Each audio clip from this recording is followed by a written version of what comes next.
Hindi dapat nagpaparaw kayo ng mga gaya. Maganda yung araw sa umaga. Opo, totoo yun lang. Pag mga matatanda sa Taiwan, binibili ko ito talaga. Kaya nga, para maarawan pa. Ano, hindi kayo lalakas dyan pag hindi kayo nakarawan.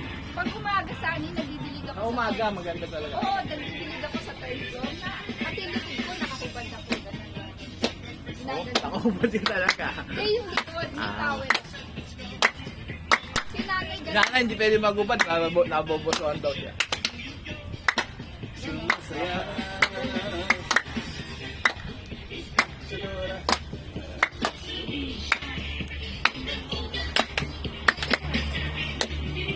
Nakayahin ka sa pa. Wala si Tiyempo eh.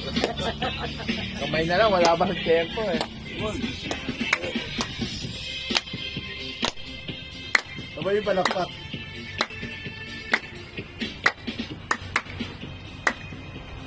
Sabay yung palakpak na yun. Ilapit ng katawan mo.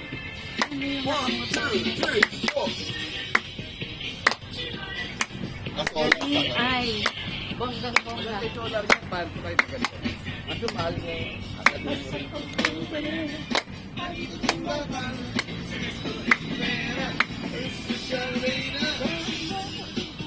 Liwanag siguro sa gabi niya, no? Oo, no. Sa kanya lang maliwanag. Di ba hagip na rin to? Oo, yan, makagigan. Maliwanag yan. Inuperan pala siya ng McDo. Yung alin. Dapat Jollibee. Nay, habang may araw, ang ganda talaga sa likod niya.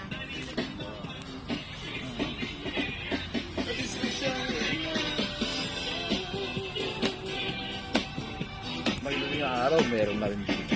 Hindi na nakakuha. Ah, gano'n? Oo, lahat yan. Puro ano. Pagka... May-ari na yan. Pagka namatay na yung mga may-ari yan. Nakapupuno Ito na. na ang pwesto mo, yan na lang. Eh, ganyan, ano ba ang lupa? Ganyan lang. Isang ganyan. Magkano yung ganyan? Baka, 100,000 na lang ata Oo. yun, no? oh, Dati ano lang, para 50 plus lang, no? 40. grabe. Sa atin, Maganda investment nga yan. eh. Kapiraso Maganda na. investment yan. Ba, may bili lang na ano, no? Wala pa pa. Yung iba, may bili lang na pa. Bebenta. Kaya nga, yung cemetery na wala man lang, ano, no? Yung daan ng tao, public. talagang grocery. Ayun, nasusunog yun. Ano yan? Ayun. Ano na? Walis na eh. Ayun o. Hindi, walis na. Patay mo, mamasunog yung ano. Hindi ko huli yung tinapay tsaka yung Jollibee. Ano na? Nag-iwan ng pagkain. Ano yan? Batangas ko yan. Patay mo, tas. Ano na yun? Nakatulolay. Kuya, in-invite ko si Alice ko. Bakit? Baka mo yung invite. O, di in-invite ko si Alice ko. Bakit?